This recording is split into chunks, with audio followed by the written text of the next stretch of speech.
இயேசு கிறிஸ்துவின் நாமத்தினாலே கர்த்தாவை சொல்லும் அடியேன் கேட்கிற நிகழ்ச்சிக்கு நான் உங்களை மீண்டும் வரவேற்கிறேன். நாம் சேர்ந்து கர்த்தருடைய வார்த்தையை நாம் தியானிப்போம். பாருங்கள், கடந்த முறை நாங்கள் பல காரியத்தை நாம் பரிசுத்த ஆவியானவருடைய உதவியோடு நாம் பல காரியங்களை நாம் தியானித்தோம். அதன் செய்தியின் தலைப்பின் கீழே நாங்கள் பல காரியத்தை நாங்கள் பார்த்தோம். பாருங்கள், ஆவியிலிருந்து மாம்சத்துக்கு செல்லும் ஆபத்தான ஒரு மாற்றத்தை நாங்கள் பார்த்து கொண்டு வருகிறோம். பாருங்கள், முதல் காரியத்தை நாங்கள் பார்த்தோம் என்னென்றால், அந்த ஆவியிலே ஆரம்பம் பண்ணி மாம்சத்தில் முடிவு பெற போகிறோமா இருந்தால் முதல் ஆபத்து பாருங்கள் அந்த மயக்கம். அப்போ தொடர்ந்தும் அப்படிப்பட்டவர்கள் பாருங்கள் ஆவியில் ஆரம்பம் பண்ணினார்கள் தான், ஆனால் அவர்கள் ஆவியானவராலே நடத்தப்படாதபடிக்கு என்ன அவங்களுடைய வாழ்க்கையிலே காணப்படும் என்றால் அந்த மயக்கம். பிசாசு அப்படிப்பட்டவர்களை அந்த மயக்க நிலைமையில் வைத்திருப்பான்.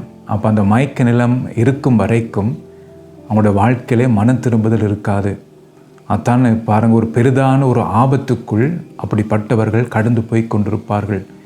அப்போ நாம் எச்சரிக்கையாக இருக்க வேண்டும். மற்ற பல காரியத்தை நாம் தியானித்தோம். அப்போ பிசாசு பார்த்திங்கன்னா பல பேரை கர்த்தருடைய வார்த்தைக்கு கீழ்ப்படியாதபடிக்கு அநேகரை மயக்கி வைத்திருக்கிறான். அதான் மிக மிக முக்கியம். நம்முடைய வாழ்க்கையிலே வார்த்தையை தான் நாங்கள் பார்த்தோம். வார்த்தையை கேட்கிறது மட்டுமல்லாமல் அதன்படி செய்கிறவளாய் நாம் இருக்க வேணும் என்று சொல்லி அதான் நாங்கள் பார்த்தோம். பார்த்திங்கன்னா யோவானின் சுவிசேஷத்தில் 3ஆம் அதிகாரத்திலே நாம் மறுபடியும் பிறக்க வேணும் என்று அங்கே சொல்லப்படுகிறது. அதான் நாங்கள் பார்க்குறோம். அதில் ஆவியினால் பிறவாவிட்டால் பாருங்கள் தேவனுடைய ராஜ்யத்தில் பிரவேசிக்க மாட்டான் என்று சொல்லி. அப்போ அதை நாங்கள் ஆழமாக தியானித்தோம். ஆவியானவர் அந்த காரியங்களை கற்றுக் கொடுத்தார். அப்போ நான் ஜலத்தினாலே பாருங்கள் பிறப்பதை நாங்கள் பார்த்தோம். ஒன்று மனுஷ ரீதியாக நாங்கள் பிறக்கப்படுகிறோம். ரெண்டாவது ஆவியினாலே பிறக்கப்படுவது, அது ஜலத்தினால். அதை ஞானஸ்தானம் எடுக்கிறோம் அடையாளமாக. அது என்ன அடையாளம் என்றால், இவன் இனி ஆவியினாலே நடத்தப்படுகிறவன், ஆவியானவர் தான் இவனை நடத்துகிறவர் என்று சொல்லி அது ஒரு அடையாளமாக நாம் எடுக்கிறோம். அத்தன் ஆவியிலே நாங்கள் பிறக்கப்படுகிறது. அவர்கள் தான் இயேசுவை தரித்து கொள்வார்கள். அவருடைய வாழ்க்கையில் தான் கிறிஸ்து உருவாகுவார். அதான் நாங்கள் பார்த்து நாங்கள் பாருங்கள் ஒரு வசனத்தை இன்னொரு வசனத்தை நான் வாசிக்க விரும்புகிறேன். ஸோ அந்த காரியத்தை நாம் கற்றுக்கொள்ள போகிறோம் ஆவியானுடைய உதவியோடு. யோவானின் சுவிசேஷம் 3ஆம் அதிகாரம் 8ஆம் வசனத்தை நான் வாசிக்கிறேன். காற்றானது தனக்கு இஷ்டமான இடத்திலே வீசுகிறது, அதன் சத்தத்தை கேட்கிறாய், ஆகிலும் அது இன்னிடத்திலிருந்து வருகிறதென்றும் இன்னிடத்துக்கு போகிறதென்றும் உனக்கு தெரியாது. ஆவியினால் பிறந்தவன் எவனோ அவனும் அப்படியே இருக்கிறான் என்றார். பாருங்கள், நான் உண்மையாக ஆவியினாலே பிறந்திருக்கிறேன் என்று சொல்லி எப்படி அறிய முடியும்? அதற்கு உதாரணமாகத்தான், அது அந்த காரியத்தை விளங்கப்படுத்துவதற்காகத்தான் இயேசு ஒரு காரியத்தை பாருங்கள் நிக்கோதேமுக்கு சொல்லுகிறதை நாங்கள் பார்க்கிறோம். பாருங்கள், அது காற்றை அதற்கு உதாரணமாக எடுத்துக்கொள்ளுகிறார். பாருங்கள், இந்த காற்று எப்படியாம் அது தனக்கு இஷ்டமான இடத்திலே அது வீசுகிறது. அடுத்தது அது சத்தத்தை மாத்திரம் நாம் கேட்கிறோம், ஆகிலும் அது இன்னிடத்திலிருந்து வருகிறதென்றும் இன்னிடத்துக்கு போகிறதென்றும் உனக்கு தெரியாது. அப்போ ஒரு ஆவியிலே பிறந்தவன், அதாவது சொல்லப்பட்டபடி ஆவினாலே நடத்தப்படுகிறவன், ஆவினாலே பிறந்தவன் ஞானஸ்தானம் தான் எடுக்கிறோம் அடையாளமாக. அப்படிப்பட்டவர்களுடைய வாழ்க்கை எப்படி இருக்குமாம்? ஆவியானவராலே அவர்கள் முழுவதும் நடத்தப்படுவார்கள். பாருங்கள், அந்த ஆவியானவர் தான் அவர்கள் எங்கே போக வேண்டும், எந்த இடத்துக்கு அவர்கள் போய் கர்த்தருடைய வார்த்தையை சொல்ல வேண்டும், எதை பிரசங்கிக்க வேண்டும், எதற்காக ஜெபிக்க வேண்டும், எப்படி ஜெபிக்க வேண்டும், ஸோ எல்லாம் முழுவதும் ஆவியானவர் நடத்துவார். அதான் சொல்லப்படுறது. காற்று வீசுகிறது. அதான் அழகாக அந்த காரியத்தை அதை விளங்கப்படுத்துகிறார். காற்றானது தனக்கு இஷ்டமான இடத்திலே வீசுகிறது. அப்போ அதை கண்ட்ரோல் பண்ண முடியாது. அதே மாதிரி என்னுடைய சரீரத்தை ஆவியானவர் நடத்துகிறபடியால் இஷ்டத்துக்கு நான் இயங்க முடியாது. ஆவியானவர் தானே இயக்குகிறார். அதான் அது உதாரணத்துக்கு காற்றை எடுக்கிறார். அது தனக்கு இஷ்டமான இடத்திலே அது வீசுகிறது. அப்போ அது சத்தத்தை மாத்திரம்தான் நாம் கேட்கிறோம். அப்போ கர்த்தர் என்னுடைய வாழ்க்கை மூலமாக கிரியை செய்யும் போது அந்த கிரியை அவர்கள் பார்ப்பார்கள். ஆனால் அந்த கிரியை யார் நடத்துகிறார்? ஆவியானவரின் மூலமாக அது செய்கிறார். அதான் அந்த காற்றுக்கு அது உடாதமாக எடுக்கிறார் ஆண்டவர். அடுத்தது பார்த்திங்கன்னா, அது இன்னிடத்திலிருந்து வருகிறதென்றும் இன்னிடத்துக்கு போகிறதென்றும் உனக்கு தெரியாது. அப்போ அடுத்த ஸ்டெப் என்ன செய்வதென்று தெரியாது. ஆவியானவர் சொல்லும்போது தான் அது எனக்கு தெரிய வரும். பாருங்கள், உங்கள் உதாரணத்துக்கு பிலிப்பை பார்க்கும்போது எருசலேமில் பார்த்திங்கன்னா அந்த மாதிரி எழுப்புதல் நடக்கிறது. ஆனால் உடனே ஆவியானவர் சொல்லுகிறார், அங்கே இருந்து நான் காண்பிக்கிற இடத்துக்கு போ. எங்கண்டா கந்தேகாவுடைய மந்திரி வந்து கொண்டிருக்கிறான், அவனோட நீ சேர்ந்து கொள் என்று சொல்லி உடனே ஆவியானவர் அனுப்புகிறார். அப்போ பிலிப்புக்கு தெரியாது இதெல்லாம் வரப்போகிறது, ஆவியானவர் சொல்லுவார் அங்கே போன்று, அது ஒன்றும் தெரியாது. உடனே கர்த்தருடைய தூதனானவர் சொல்லுகிறார். சொன்ன உடனே பாருங்க பிலிப்பு கிளம்பி விட்டார். அதான் சொல்லப்பட்டபடி இன்ன இடத்திலிருந்து வருகிறது என்றும் இன்ன இடத்துக்கு போகிறது என்றும் உனக்கு தெரியாது. அப்போ இதே போலத்தான், அப்போ நான் ஆவியினால் உண்மையாக பிறக்கப்பட்டு இருந்தால் கர்த்தர் செய்கிறதை அந்த நேரத்துக்கு தான் எனக்கு தெரியும். அவர் எனக்கு சொல்லுவார், அங்கே போ, இதை செய், அதை செய் என்று சொல்லி அப்படியே நடத்தி கொண்டே வருவார். இதுதான் ஆவியினாலே பிறந்தவன் செயல்படுகிற விதம். இந்த அவன்கிட்ட கண்ட்ரோலில் அது இருக்காது. அப்போ ஜெபம் எப்படி ஜெபிக்க வேண்டும் என்று அவர் சொல்லி கொடுப்பார். அவர் சொல்லுவார் இதற்காக ஜெபம் பண்ணன்னு சொல்லி. அப்போ தான் ஆவியிலே பிறந்தவனுடைய அடையாளங்கள். அவன் தானாக எதையும் செய்ய மாட்டான். அது கர்த்தர் பாருங்க, ஆவியானவர் நடத்துவார். அதான் கண்டித்து உணர்த்துவார், சத்தியத்துக்குள் நடத்துவார். இயேசு சொன்ன காரியங்கள், அந்த வசனத்தை நினைப்பூட்டுவார் அவர். அதெல்லாம் ஆவியான் நடத்துவார். அப்போ இந்த காரியத்தை தான் அவர் சொல்லுகிறார். தான் சொல்லுகிறார், எல்லாத்தையும் சொல்லி போட்டு, ஆவியினாலே பிறந்தவன் எவனோ அவனும் அப்படி இருக்கிறான். அப்போ இன்றைக்கு நாம் ஆவியினாலே பிறந்திருந்தால் நான் சொல்லிக்கொள்ளலாம். ஆனால் உண்மையாக ஆவியினாலே பிறக்கப்பட்டிருந்தால் ஆவியானவர் முழுவதும் நம்மை நடத்துவார். என்னென்ன செய்ய வேண்டும் என்று அவர் நமக்கு சொல்லுவார். பாருங்க, அப்போ அந்த இதுக்கு நாம் வர வேண்டும். ஞானஸ்நானம் எடுத்தது நல்லது தான், ஆனால் ஆவியினாலே பிறக்க வேண்டும். அப்போ அதற்காக நான் வாஞ்சிக்க வேண்டும். அப்போ அதுதான் பார்த்தீங்கன்னா ஆவியானவர் நடத்துகிற விதத்தை நான் உங்களுக்கு காட்ட விரும்புகிறேன். வாத்தின் அடிப்படையிலே கர்த்தர் செயல்படுகிற விதத்தை நான் காட்ட விரும்புகிறேன். ஆவியானவர் எப்படி அவர்களை நடத்துகிறார் என்று சொல்லி முதல் காரியத்தை நாங்கள் பார்ப்போம். அப்போஸ்தலர் 13ஆம் அதிகாரம் 2-4 வசனங்கள்.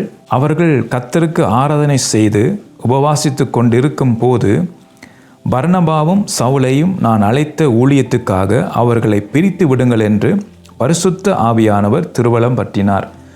அப்பொழுது உபவாசித்து ஜெபம் பண்ணி அவர்கள் மேல் கைகளை வைத்து அவர்களை அனுப்பினார்கள். அப்படியே அவர்கள் பரிசுத்த ஆவியினால் அனுப்பப்பட்டு என்று சொல்லி இங்கே நாங்கள் பார்க்கிறோம். அருமையான வார்த்தை பாருங்கள். இதான் நாங்கள் பார்க்குறோம். யோவான் சுவிசேஷம் 3ஆம் அதிகாரம் 8ஆம் வசனம், காற்று பாருங்கள் அடிக்கிறது, அதை குறித்து சொல்லுகிற விதத்தை இங்கே நாங்கள் பார்க்குறோம். அப்போ ஆவியானால் பிறக்கப்பட்டவன் அப்படி இருக்கிறான்னு சொல்லி அங்கே யோவான் சுவிசேஷத்தில் நாங்கள் வாசித்தோம். பாருங்கள், இவர்கள் கர்த்தருக்கு ஆராதனை செய்து அவர்கள் என்ன செய்கிறார்களாம், உபவாசித்து கொண்டு இருக்கும் போது, அப்போ ஜெப வேளையிலே அவங்களுக்கு தெரியாது ஆவியானவர் அடுத்த ஸ்டெப் என்ன செய்ய போகிறார், என்ன சொல்ல போகிறார் என்று அவங்களுக்கு தெரியாது. அதான் காற்றானது அடிக்கிற இடம் நமக்கு தெரியாது. அது திடீரென்று வரும், திடீரென்று போகும், தெரியாது எங்கே வருது எங்கே போகுதுன்னு சொல்லி. அப்போ ஆவியானவர் பாருங்க உடனே சொல்லுகிறார், ஜெபம் பண்ணி கொண்டிருக்கும் போது பர்னபாவையும் சவுலையும் நான் அழைத்த ஊழியத்துக்காக அவர்களை பிரித்து விடுங்கள். உடனே ஆவியானவர் சொல்லுகிறார். பாருங்க, அப்போ இதுதான் ஆவியிலே நடத்தப்படுவது. அதான் நாங்கள் சொல்லப்படுகிறோம். ஆவியினால் பிறந்தவன் பாருங்க தன் இஷ்டத்துக்கு அவன் செயல்பட மாட்டான். ஆவியான் சொல்லுகிறபடித்தான். அப்போ உடனே அவர்கள் என்ன செய்கிறார்கள் பாருங்க, பிரித்து விட பரிசுத்த ஆவியான திருவலம் பற்றினார். அப்பொழுது உபவாசித்து ஜெபம் பண்ணி அவர்கள் மேல் கைகளை வைத்து அவர்களை அனுப்பினார்கள். பாருங்க, அவங்க தாங்களாவே முடிவெடுக்கவில்லை. கர்த்தர் சொல்லுகிறார் என்னென்ன செய்யணும் என்று சொல்லி. அப்போ இன்றைக்கு உங்களுடைய ஊழியங்களை நீங்கள் எப்படி செயல்படுத்துகிறீர்கள்? கர்த்தர் சொல்லியா நீங்கள் செய்கிறீங்க? நீங்கள் எடுக்கிற தீர்மானங்கள் சபைகளிலே கர்த்தர் சொல்லியா செய்கிறீங்க, அல்லது நீங்களாவே முடிவெடுக்கிறீங்களா? அப்போ நீங்களாவே முடிவெடுத்தால் ஆவியானவர் உங்களை நடத்தவில்லை. அதான் நாங்கள் பார்க்குறோம். அப்போ ஆவியினாலே பிறந்தவன் தான் இஷ்டத்துக்கு செய்யப்பட மாட்டான், ஆவியானவரால் நடத்தப்படுவான். அப்போ நீங்கள் உண்மையாக ஆவியினாலே பிறந்தால் நீங்கள் எடுக்கிற தீர்மானங்கள் ஆவியானவர் சொல்லி தான் நீங்கள் செய்வீங்க. அப்படி அவர் சொல்லி நீங்கள் செய்யலையா, அப்போ அவர் சொல்லவில்லையா உங்களை கொண்டும், நீங்களாவே தீர்மானம் எடுத்தீங்களா, நீங்கள் ஆவியினாலே பிறக்கப்படவில்லை. நீங்கள் உங்கள் இஷ்டத்துக்கு நீங்கள் செய்கிறீங்க. அதான் வேதத்தின்படி நாங்கள் பார்க்குறோம். பாருங்கள், அதுபோல பாருங்கள் 4ஆம் வசனம் சொல்லுகிறது, அப்படியே அவர்கள் பரிசுத்த ஆவியினால் அனுப்பப்பட்டு. அப்போ அது முதல் வசனம் சொல்லுகிறது கைகளை வைத்து அவர்களை அனுப்பினார்கள். அவர்கள் அனுப்பினார்கள். ஆனால் உண்மையாக யார் அவர்களை அனுப்பினார் என்றால் சொல்லப்பட்டபடி பரிசுத்த ஆவியினால் அனுப்பப்பட்ட என்றால் அந்த ஐடியாவை சொன்னது யார் என்றால் பரிசுத்த ஆவியானவர்.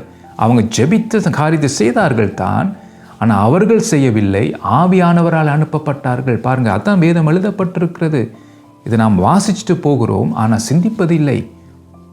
ஆனால் அனுப்பினது அப்போஸ்தலர்கள் அல்ல, ஆவியானவர். பாருங்கள், அந்த ஜெபத்தினாலே பாருங்கள், ஜெபம் பண்ணும்போது ஆவியான் டக்குன்னு நம்மோடு பேசுவார், இப்படி செய்யன்னு சொல்லுவார். அப்போ நாம் பழக்கப்பட்ட ஜெபங்களை செய்தால் ஆவியானுடைய சத்தத்தை நாம் கேட்க மாட்டோம். ஏன்னா பழக்கப்பட்ட ஜெபத்துக்கு தான் நம்முடைய நேரம் போகிறது.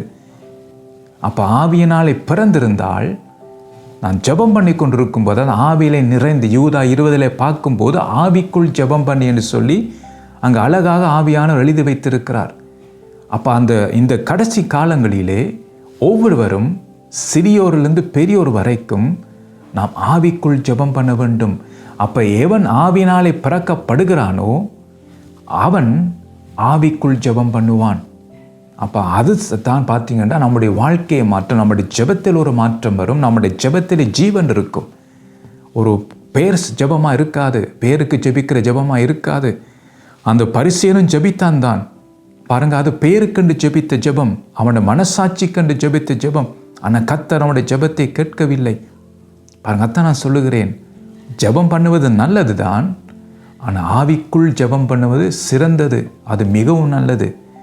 அப்போ அது ஆவியினால் பிறக்கப்பட்டவர்கள் தான் அந்த ஆவியினாலே நடத்தப்படுவார்கள். அப்போ அதை நாம் வாஞ்சிக்க வேண்டும்.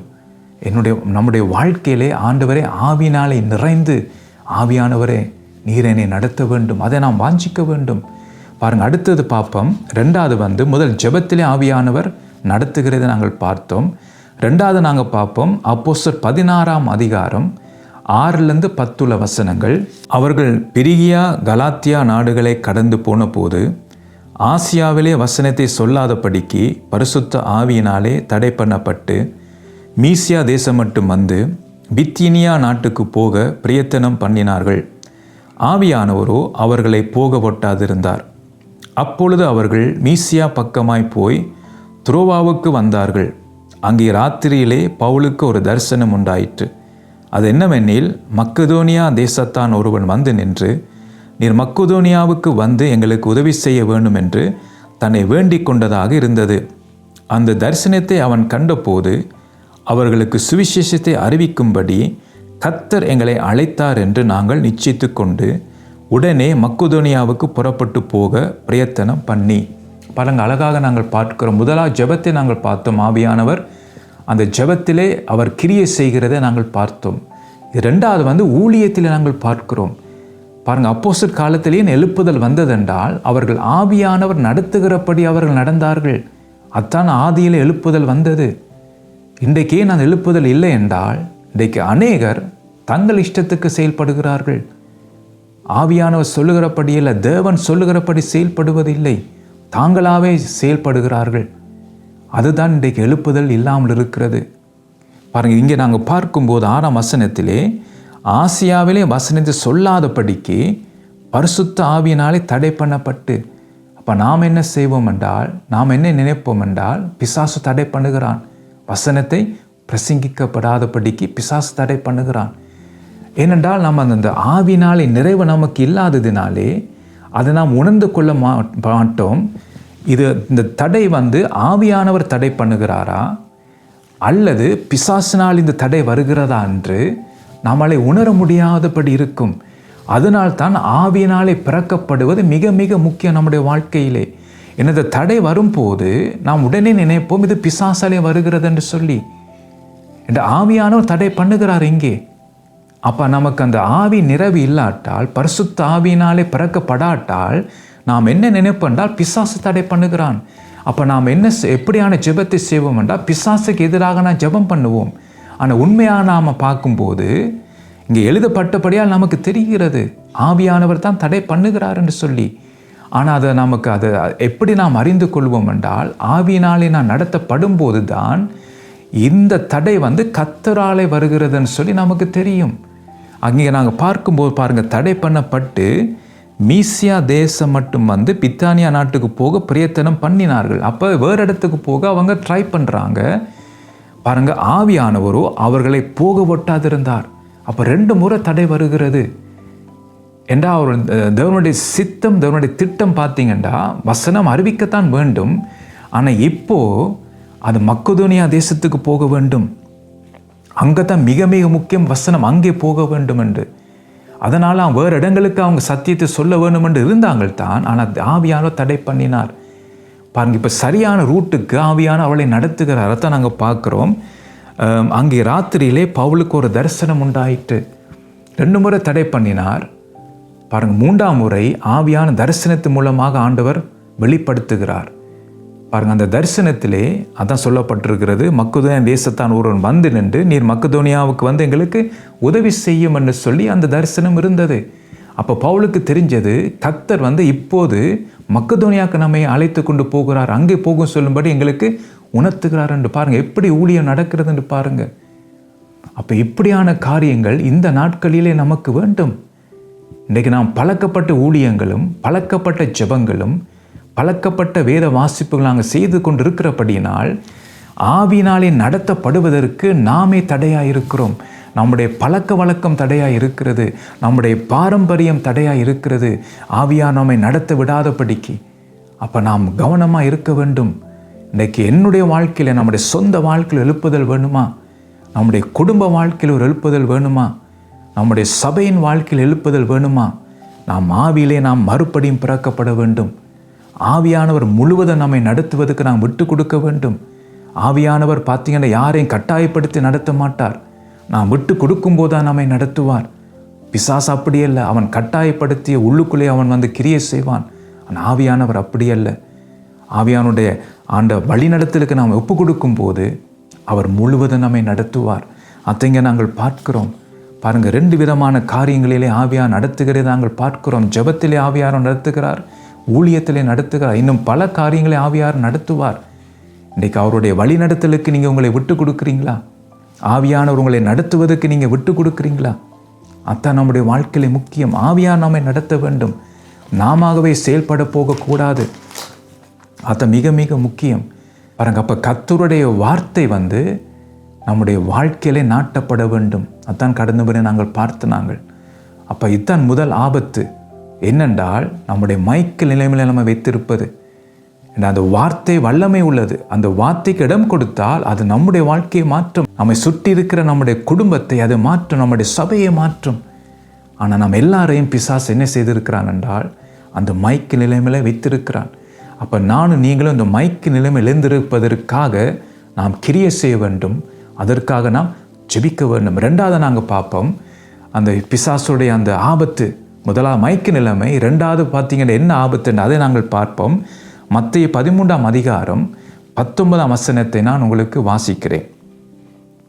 ஒருவன் ராஜ்யத்தின் வசனத்தை கேட்டும் உணராதிருக்கும் போது பொல்லாங்கன் வந்து அவன் இருதயத்தில் விதைக்கப்பட்டதை பறித்து கொள்ளுகிறான். அவனே வழி அருகே விதைக்கப்பட்டவன் என்று சொல்லி இங்கே நாங்கள் பார்க்கிறோம். அருமையான வார்த்தை. ஆவியான அருமையாக இதில் எழுதி வைத்திருக்கிறார். 2வது ஆபத்து என்னென்றால் உணராதிருப்பது. முதல் ஆபத்து மைக்கு நிலைமை, அதாவது கர்த்தருடைய வார்த்தையின்படி வாழாதபடிக்கு ஒரு மைக்கு நிலைமையிலே வைத்திருப்பான். அது ஒரு முதல் ஆபத்து. 2வது ஆபத்து, கர்த்தருடைய வார்த்தை எனக்கு வருகிறது, இங்கே சொல்லப்படுகிற பாருங்க, ராஜ்யத்தின் வசனத்தை கேட்டும் உணராதிருக்கும் போது பொல்லாங்கன் வந்து. அப்போ அந்த உணராமல் இருக்கும் போது தான் என்ன செய்கிறான்? பொல்லாங்கன் வந்து அவன் இருதயத்தில் விதைக்கப்பட்டதை பறித்து கொள்ளுகிறான். அப்போ அந்த கர்த்தருடைய வார்த்தை, அந்த சத்தியமுள்ள வார்த்தை, அந்த வார்த்தையை கேட்டு நான் அதுபடி செய்யாட்டால் நாம் வஞ்சிக்கப்படுகிறோம் என்று சொல்லி நாங்கள் பார்த்தோம் யாக்கோப்பிலே. இதில் நாங்கள் என்ன பார்க்குறோம் என்றால், கர்த்தருடைய வார்த்தையை நாம் கேட்கிறோம், அந்த வார்த்தையை கேட்டு நான் உணராமல் போகும்போது பிசாசு என்ன செய்கிறான் என்றால், பாருங்க, கர்த்தர் வார்த்தையை அனுப்பும் போது அதை நம்முடைய இருதயத்துக்குள் தான் அனுப்புகிறார். ஆனால் நான் உணராமல் போகும்போது பிசாசு இதுதான் நல்ல சான்ஸ் என்று சொல்லி அந்த விதைக்கப்படுகிற அந்த விதையை அவன் பறித்து கொள்கிறான். என்றால் வசனம் இருந்தால்தான் நாம் மனம் திரும்புவோம். வசனம் எனக்குள் இருந்தால்தான் நான் உணர்த்துவிக்கப்படுவேன். வசனம் எனக்குள் இருந்தால்தான் நான் ஆயத்தப்படுவேன். அப்போ பிசாசு அது தெரியும். வசனத்தை விட்டு விட்டால் இவன் ஜீவ வழியிலே வந்து விடுவான். அதனாலே எப்படியாவது இவனை கெடுக்க வேண்டும் என்றால் உணராத படிக்கு அந்த வசனத்தை நான் என்ன செய்வேன், நான் உணராது இருக்கும்போது டக்குன்னு போய் அந்த வசனத்தை நான் பறித்து கொள்ள முடியும். அப்போ அவனுடைய நோக்கம் என்ன? உணராது இருக்க வைப்பான். இன்றைக்கு வார்த்தையை கேட்கிறோம், நல்லது. ஆனால் எத்தனை பேர் நாம் உணர்கிறோம்? எத்தனை பேர் நாம் உணர்கிறோம்? இன்றைக்கு ஆண்டுடைய வார்த்தை வருகிறது, சபையிலே வருகிறது, கர்த்தர் அனுப்புகிறார் சபையிலே வார்த்தையை. ஆனால் இன்றைக்கு சபையில் இருக்கிற கூட்டத்தார் எப்படி கர்த்தருடைய வார்த்தையை கேட்கிறார்கள்? அசதியாய் கேட்கிறார்கள். பாருங்கள், அந்த வார்த்தையை அது கனம் பண்ணுவதில்லை. வார்த்தை வரும்போது பாருங்கள், ஒரு கூட்டம் நித்திரை கொண்டிருக்கிறது. ஒரு கூட்டம் வார்த்தை வரும்போது தூங்கி விழுந்து கொண்டிருப்பார்கள். இன்னொரு கூட்டம் பார்த்தீங்கன்னா எண்டியில் விளையாடி கொண்டிருக்கும். எண்டிலே பார்த்தீங்கன்னா டைம் செலுத்தி கொண்டிருப்பார்கள். இன்னொரு கூட்டம் பார்த்தீங்கன்னா எழும்பி அடிக்கடி வெளியிலே போய் வருவார்கள். பாருங்கள், அந்த நேரத்தில் உட்கார்ந்திருந்து கவனமாக அந்த வார்த்தையை கேட்பதில்லை. அந்த வாஞ்சையோடும் அந்த தாகத்தோடும் அந்த வார்த்தையை கேட்பதில்லை. ஏனென்றால் பார்த்தீங்கன்னா அவங்களுடைய வாழ்க்கையிலே அந்த உணர்வு இல்லாமல் போய்விட்டது. அப்போ அவங்க இந்த வார்த்தை ஏனோ தானோண்டு கேட்கிறபடினாலே உணர்வு அடையவில்லை. அப்போ அந்த முழு இருதயத்தோடு, அந்த முழு பலத்தோடு, முழு சிந்தையோடு, முழு ஆத்மாவோடு கர்த்தருடைய வார்த்தையை கேட்கும்போது தான் நாம் உணர்வடைய முடியும். அப்போ நாம் சும்மா ஏனோ தானோ என்று சொல்லி நாம் ஏதோ நாட்டிக்கிழமை வந்துட்டோம், பாட்டை படித்துட்டோம், உட்கார்ந்து இப்போ மெசேஜை கேட்குறோம், ஸோ அவர் சொல்லட்டும் ஏதோ கேட்டுட்டு நாங்கள் போவோம், நம்முடைய கடமையை முடித்தா சரி. அப்போ இன்றைக்கு அநேகர் அப்படித்தான் பாருங்கள் நாட்டிக்கிழமை வந்து போகிறார்கள். வார்த்தை அனுப்புகிறார் கர்த்தர் நாம் எச்சரிக்க, நம்மை மனம் திரும்புவதற்காக, நம்மை ஆயத்தப்படுத்துவதற்காக அனுப்புகிறார். ஆனால் இன்றைக்கு நாம் அதை கேட்க நமக்கு மனதில்லை, அதை கேட்க நமக்கு விருப்பம் இல்லை. ஏனோ தானோண்டு கேட்கிறோம், கேட்டுட்டு அப்படியே நாம் விட்டு விடுகிறோம், உணர்வடைவதில்லை. பாருங்க, இந்த உணராது இருப்பவர்கள் எப்படி வாழ்வார்கள்? இன்றைக்கு நாம் பாருங்கள், எவ்வளோ நாட்டிக்கிழமை நாம் போய் கேட்கிறோம் வார்த்தையை. நீங்கள் ரட்சிக்கப்பட்டு இப்போ வரைக்கும் எவ்வளோ நாட்டிக்கிழமை கடந்து போயிருக்கிறது பாருங்கள். செமினார் என்று வரும் பாருங்கள், வேத படிப்புன்னு சொல்லி பலது வரும், வீட்டு கூட்டங்கள் வரும். அப்போ வார்த்தை நாம் கேட்கிறோம் பாருங்கள். சோஷியல் மீடியா மூலமாக நாம் கேட்கிறோம். இப்போ நீங்கள் வார்த்தையை கேட்டுக்கொண்டிருக்கிறீங்க பாருங்கள், எவ்வளோ வார்த்தையை நாம் கேட்கிறோம். நம்முடைய வாழ்க்கையிலே பாருங்கள் அந்த உணர்வு இல்லாமல் போகிறது. அப்போ அந்த காரியத்தை உங்களை நான் காட்ட விரும்புகிறேன்.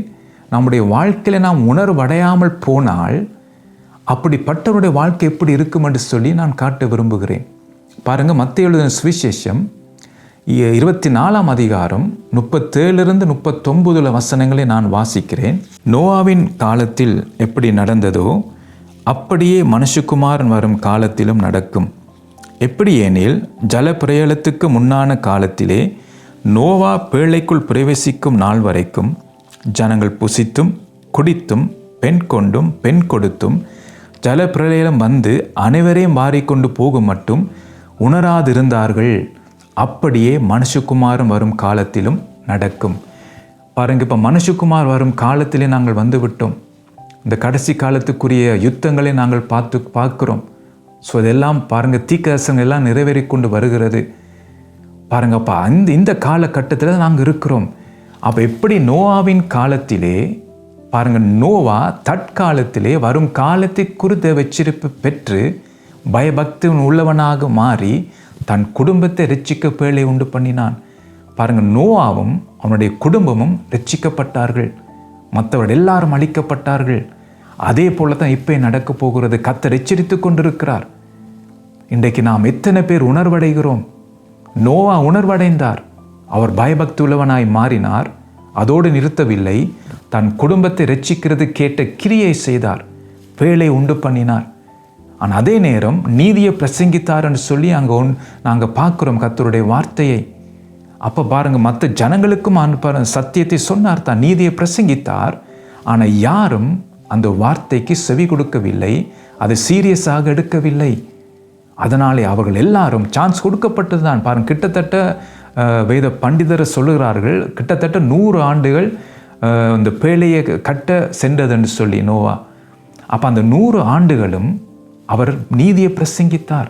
பாருங்கள், எவ்வளோ ஆண்டுகள் அவங்களுக்கு அந்த வாய்ப்பு கிடைத்ததுன்னு பாருங்கள். ஆனால் யாராவது பாருங்கள் அந்த பேழைக்குள் வந்தார்களான்னு சொல்லி யாரும் வரவில்லை.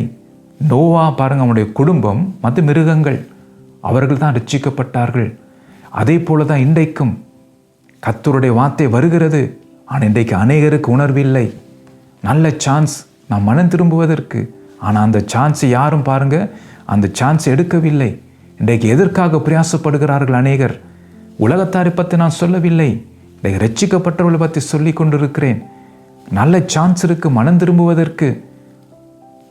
நம்முடைய சொந்த வாழ்க்கையை பரிசோதித்து பார்க்கிறதுக்கு நல்ல சான்ஸ் ஆண்டவர் தந்திருக்கிறார். ஆனால் நாம் என்ன செய்கிறோம்?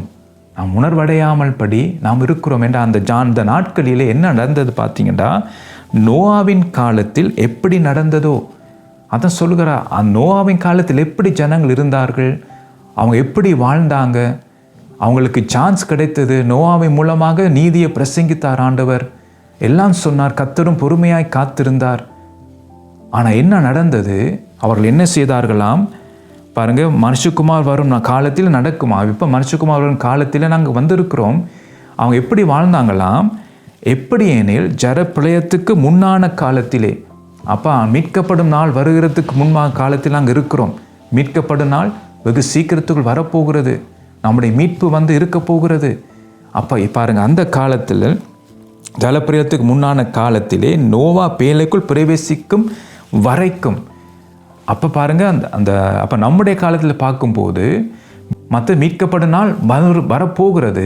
அப்போ அந்த நாளுக்குள், அது வரைக்கும், இப்போலேருந்து அந்த மீட்கப்படும் நாள் வரும் வரைக்கும் எப்படி நாம் இருக்கிறோம் பாருங்க. இன்றைக்கு நோவாவின் காலத்தில் நடந்தது போலத்தான் அவங்க என்ன செய்தாங்களாம்? புசிப்பு குடிப்பு, பெண் கொண்டு பெண் கொடுத்து. ஸோ அந்த புசிப்பு குடிப்பு நம்ம அன்றாட வாழ்க்கைக்கு தேவைதான். ஆனால் அநேகர் பார்த்தீங்கன்னா அது அவங்களுடைய வாழ்க்கையாக போய்விட்டது. உயிர் வாழ்வதற்கு நம்முடைய சரீர பலத்துக்கென்று நாம் சாப்பிடுவது தப்பில்லை, அதை பற்றி இங்கே சொல்லவில்லை. பாருங்க, அதிகமாக செயல்படுவது, அந்த இச்சையினால் எழுப்புண்டு செய்யப்படுவது, அதுதான் இங்கே சொல்லப்படுகிறது. பாருங்கள், அது அந்த நாட்களிலே அவர்கள் பாருங்கள் புசித்து குடித்து பெண் கொண்டு பெண் கொடுத்து அப்படியே ஒரு ஜாலியான ஒரு வாழ்க்கையை வாழ்ந்தார்கள். நோவா நீதியை பிரசங்கித்து கொண்டே இருந்தார். ஜலப்பிரளயம் வரப்போது கர்த்தர் சொல்லுகிறார், அதுக்காகத்தான் பேழை உண்டு பண்ணுகிறேன், நீங்கள் ஆயத்தமா இருங்க, நாம் எல்லாரும் சேர்ந்த பள்ளிக்குள் போவோம். ஆனால் யாரும் அந்த வார்த்தையை சீரியஸாக எடுக்கவில்லை, அசட்டை பண்ணினார்கள். இன்றைக்கும் கர்த்தருடைய வார்த்தை உங்களுக்கு வருகிறது. ஆனால் நீங்கள் என்ன செய்கிறீங்க? வார்த்தையை கேட்டு உணர்வடைகிறீர்களா? உங்களை பரிசோதித்து பார்க்குறீங்களா? உங்களுடைய வாழ்க்கை எப்படி இருக்குன்னு சொல்லி பார்க்குறீங்களா? இல்லை. உங்களுடைய நோக்கம் எல்லாம் எதை நோக்கி இருக்கிறது? புசிப்பு குடிப்பு, பெண் கொண்டு பெண் கொடுத்து, அதுதான் நம்முடைய நோக்கமாக இருக்கிறது. திடீரென்று பார்த்தீங்கன்னா எக்கால தொனிக்கும். ஆயத்தமாக இருந்தவர்கள் பார்த்தீங்கன்னா சத்தத்தை கேட்பார்கள், மற்றவர்கள் கேட்க மாட்டார்கள். இமை பொழுது எல்லாம் நடந்து முடிந்திடும். ஆயத்தமாக இருந்தவர்கள் எடுத்துக்கொள்ளப்படுவார்கள், மறுரூபமாகி எடுத்துக்கொள்ளப்படுவார்கள். கிறிஸ்துவுக்குள் மரித்தவர்கள் முதலாவது எழுந்திருப்பார்கள். வரப்போகிறது. எப்படி ஜலப்பிரளயம் எல்லாரையும் வாரிக்கொண்டு போனதோ அதே போல மீட்கப்பட நாள் ஆயத்தமாக இருந்தவர்களை கர்த்தர் தன்னுடைய ஜனத்தை கூட்டி போய்விடுவார். அதுபோல அந்தி கிறிஸ்துவின் ஆட்சி வந்துவிடும், அழிவு வந்துவிடும், பிரதான கொடிதான அழிவு வரும் இந்த உலகத்திலே. அப்போ இதை நாம் தப்ப வேண்டும் என்றால் கர்த்தருடைய வார்த்தையை கேட்டு நாம் உணர்வடைவோமாக. நம்முடைய வாழ்க்கையை பரிசோதித்து பார்ப்போம். மற்ற ஊழியக்காரருடைய குறைகளை பார்ப்பதை விட்டுட்டு நாம் நம்முடைய வாழ்க்கையை பார்ப்போம். ஏனென்றால் அவருக்கு முன்பாக நாமும் நிற்கத்தான் போகிறோம். நாம் கணக்கு கொடுக்க வேண்டும். அப்போ நான் சொல்ல முடியாது, ஆண்டவர் அந்த ஊழியக்காரன் அப்படி இருந்தாரே, அதை அந்த ஊழியக்காரன் கணக்கு கொடுப்பார். ஆனால் நாம் நிற்க போகணுமே. நாம் நிற்கும் போது நாம் என்ன சொல்ல போகிறோம்? மற்றவர்களை சாட்ட போகிறோமா? இல்லை. கர்த்தர் நமக்கு தருணம் தந்தார்.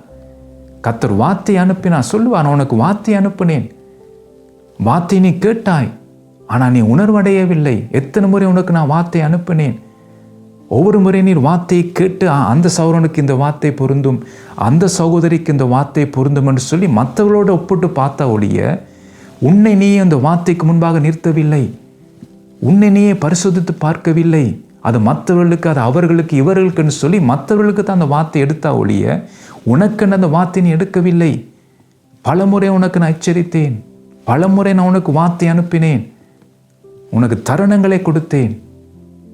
அப்போ நாம் என்ன செய்ய போகிறோம்? அப்போ ஆண்டவர் நமக்கு தருணங்கள் தருகிறார். பாருங்கள், 40ஆம் வசனத்தை பார்க்கும்போது பாருங்க, அப்பொழுது 2 பேர் வயலில் இருப்பார்கள், ஒருவன் ஏற்றுக்கொள்ளப்படுவான், ஒருவன் கைவிடப்படுவான். அப்போ இதில் 2 கூட்டம் பிரிக்கப்படுவதை நாங்கள் பார்க்க. எல்லாம் ரட்சிக்கப்பட்டவர்கள் தான், ஆனால் ஆயத்தமாக இருந்தவர்கள், வார்த்தையை கேட்டு உணர்ந்து மனம் திரும்பினவர்கள். அந்த எக்கால தோனி தொனிக்கும் போது ஒரு கூட்டம் கைவிடப்படுகிறது, இன்னொரு கூட்டம் எடுக்கப்படுகிறது. அப்போ இது நடக்க போகிறது. இந்த காரியங்கள் வரப்போகிற சீக்கிரமாக. ஆகவே நானும் நீங்களும் கர்த்தருடைய வார்த்தையை கேட்கிற இந்த வேளையிலே, உங்களோட வாழ்க்கையில் உங்களுக்கு தான் தெரியும் நீங்கள் எந்த நிலையில் இருக்கிறீங்கன்னு சொல்லி. நாம் பல விடத்தை நாம் தவறுகிற உண்மைதான். கர்த்தர் அதை நமக்கு சொல்லவில்லை. கர்த்தர் சொல்லுகிறார், வார்த்தையை கேட்டு நாம் மனம் திரும்ப வேண்டும் என்ற தருணம் தருகிறார். அந்த நேரத்தை நாம் நமக்கு பயன்படுத்த வேண்டும். ஒரே புசிப்பு, குடிப்பு, பெண் கொண்டு பெண் கொடுத்து உலக வாழ்க்கையை வாழ்வதை விட்டுட்டு மனம் திரும்ப நாம் அந்த நேரத்தை பயன்படுத்துவோம். அதான் இங்கே நாங்கள் பார்க்குறோம். மீட்கப்படும் நாள் வெகு சீக்கிரமாக வருகிறது. அப்போ நாம் ஆயத்தப்பட வேண்டும்.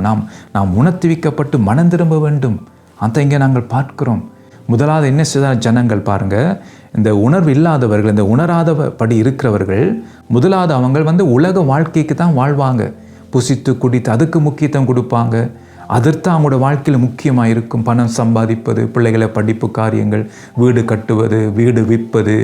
பாருங்கள், இந்த உலக வாழ்க்கையிலே ஒரு நல்ல ஒரு நிலையில் இருக்க வேண்டும் என்று சொல்லி அதற்காகத்தான் பிரயாசப்படுவார்கள். ஆனால் அவங்களுடைய ஆவிக்குரிய வாழ்க்கை விழுந்து போய் கிடக்கும். அதை குறித்து அவங்களுக்கு எந்த உணர்வு இல்லாதபடி இருப்பார்கள். பாருங்கள், அப்போ இந்த காரியத்தை நாங்கள் கவனமாக எடுப்போமாக. அடுத்த முறைக்கு தொடர்ந்து மிச்ச காரியத்தை நாம் தியானிப்போம். கர்த்தர் தாமே உங்களை ஆசீர்வதிப்பாராக.